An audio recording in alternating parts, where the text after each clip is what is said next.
Homens do Sagrado. O programa que falará dos desafios que um padre enfrenta no seu cotidiano, mas também abordará as belezas escondidas no coração dos sacerdotes. Homens do Sagrado. Apresentação Padre Luvanor Pereira.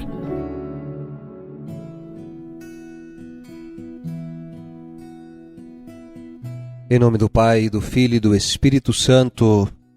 Amém. Jesus, Mestre Divino, que chamastes os apóstolos a vos seguir, continuai a passar pelos nossos caminhos, pelas nossas famílias, pelas nossas escolas, e continuai a repetir o convite a muitos de nossos jovens.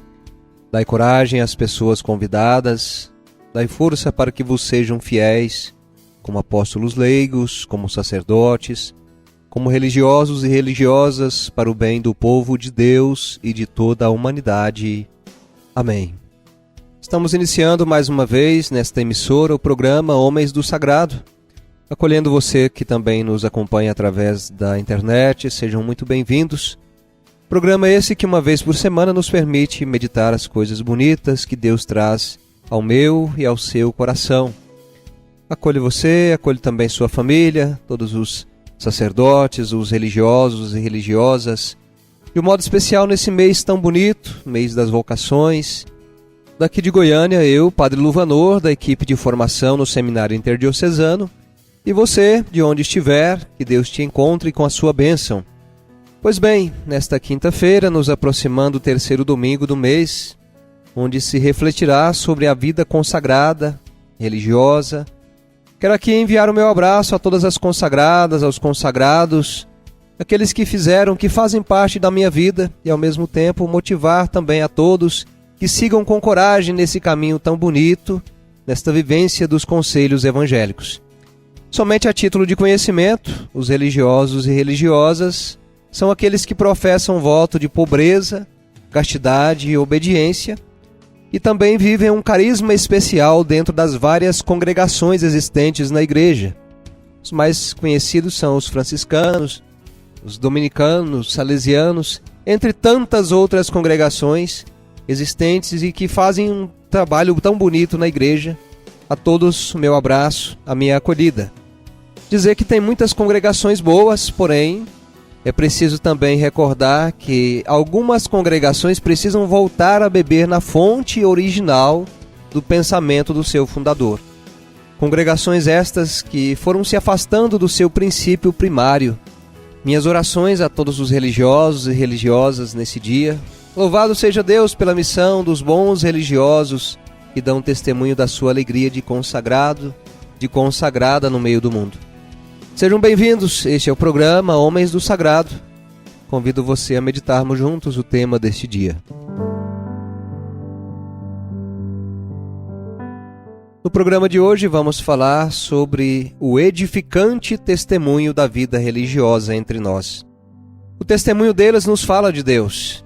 A vida religiosa consagrada, que de modo geral divide-se em 3 tipos: a vida monástica, a vida mendicante e também a vida apostólica. Os monges são mais conhecidos. Vivendo na clausura, têm o centro de sua vida na contemplação, ainda que se dividam entre oração e trabalho, como reza o lema beneditino Ora et Labora. Aqui em Goiânia tenho tido a alegria de celebrar com as monjas beneditinas, com uma liturgia que nos traz muita paz interior, com o canto gregoriano. Grande maioria deles em latim nos remete, de fato, ao sagrado. Além delas, é claro, existem outras congregações que vivem esse estilo de vida, como, por exemplo, os carmelitas, os monges trapistas, capuchinhos. Muitos deles deixaram um legado impressionante na história. Já mencionei em algum momento nesse programa sobre o mosteiro de Cluny, na França, que foi um verdadeiro oásis no meio de uma crise religiosa no seu tempo. Homens e mulheres dedicados à oração e ao trabalho que provocaram as maiores reformas na vida da igreja. Louvado seja Deus por eles.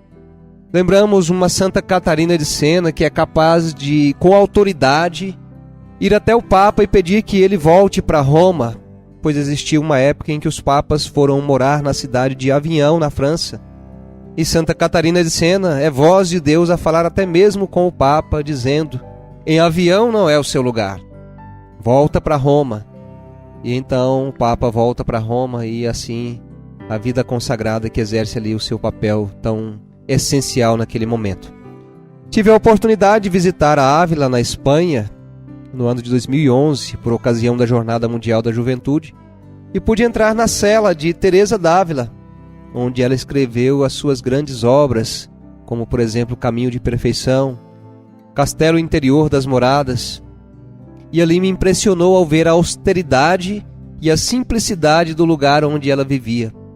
Ela escreveu seus livros muitas vezes emborcada, em cima de uma pedra. Aquela pedra ela colocava ali então no seu caderninho para que pudesse ir escrevendo as suas obras. Não precisa de muita coisa para empreender grandes reformas. Quando eu estava ali dentro daquela cela, eu pensava isso, Não precisa de muita coisa para empreender grandes reformas. Basta a graça de Deus e ousadia para pôr em prática o que Deus pede. Num segundo momento, na história da igreja, surgiram as chamadas ordens mendicantes, que equilibravam a vida comunitária e de oração às atividades de catequese e de serviço ao próximo, como são os franciscanos, os dominicanos. Francisco, por exemplo, ouviu a voz de Deus que disse a ele: Francisco, vai e reforma a minha igreja. Mais do que uma reforma física, os santos provocaram uma reforma espiritual e moral, o que trouxe repercussão para toda uma sociedade, na sociedade do seu tempo e ainda hoje. O mundo de hoje precisa de religiosos santos. Os santos são usados por Deus para empreender as grandes reformas que o mundo precisa. E por último, claro, surgiram as ordens e congregações apostólicas, cujo centro está na missão, embora, como todos os outros, tenham a oração também como um dos grandes pilares. Podemos lembrar, por exemplo, aqui no Brasil, a importância dos jesuítas, que trouxeram o evangelho para estas terras. De modo especial, recordamos o padre José de Anchieta, que mais tarde, claro, vai se tornar São José de Anchieta, que com outros irmãos foram os primeiros catequistas do Brasil.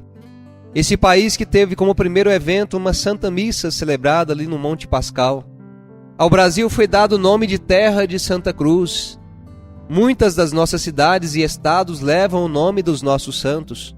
Lembramos, por exemplo, a grande metrópole que é São Paulo, que começou como um pequeno povoado onde o padre Manuel da Nóbrega exerceu grande influência na catequização daquele povo.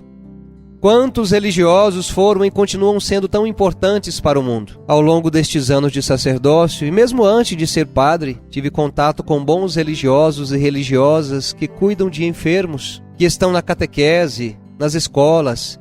Repito, tem muitos religiosos bons, mas existem religiosos que precisam voltar a beber da fonte primária da sua congregação. O mundo precisa de voltar a ver a alegria dos religiosos estampada no rosto, a alegria da vida consagrada, a alegria daqueles que foram chamados por Deus a viver este carisma tão bonito dentro da igreja. Convido você a lembrar nesse dia daquela freira ou daquele religioso, daquela religiosa que te marcou a história. Rezar por eles nesse dia. Aqui lembro do tempo que morei em Campo Norte, as irmãs da Providência de Gap. Também recordo das irmãs dominicanas em Uruaçu, as salesianas na cidade de Rialma, as franciscanas da Divina Misericórdia. Enfim, tantas congregações que nos ajudam com o seu testemunho e a alegria de viver a vida consagrada. Rezemos por eles nesse dia.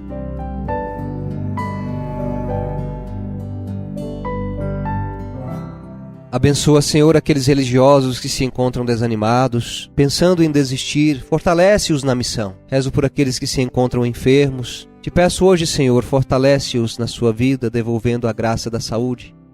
Suscita também, Senhor, a alegria de volta no coração destes homens e mulheres consagrados teus. Aqueles religiosos e religiosas que um dia deram seu sim nesta vida, nesta vocação específica para serem canal de Deus à humanidade. O mundo precisa de bons religiosos e religiosas capazes de falar de Deus, de encher de esperança esse mundo tão desesperançoso. Senhor, suscita também homens e mulheres, jovens e jovens, ousados que sejam capazes de empreender as reformas tão necessárias nesse tempo. A maior revolução é a revolução do amor. Precisamos de homens e mulheres assim, jovens corajosos, jovens corajosas, a dizerem o seu sim e na vida religiosa e consagrada, ser testemunho da voz de Deus, da vida de Deus em meio ao mundo. Vamos assim encerrando o nosso programa. Louvado seja Deus por este grande dom que é a vida consagrada, os nossos religiosos. Nosso abraço a eles, nossa bênção. Receba a bênção do Deus Todo-Poderoso, Pai e Filho e Espírito Santo. Amém. Fiquem todos com Deus. Até o próximo programa. Sacerdote, sal da terra, sacerdote, luz do mundo, assim falou Jesus. Sacerdote, em vão procuro outra missão maior do que a tua, maior que a tua é a do próprio Deus.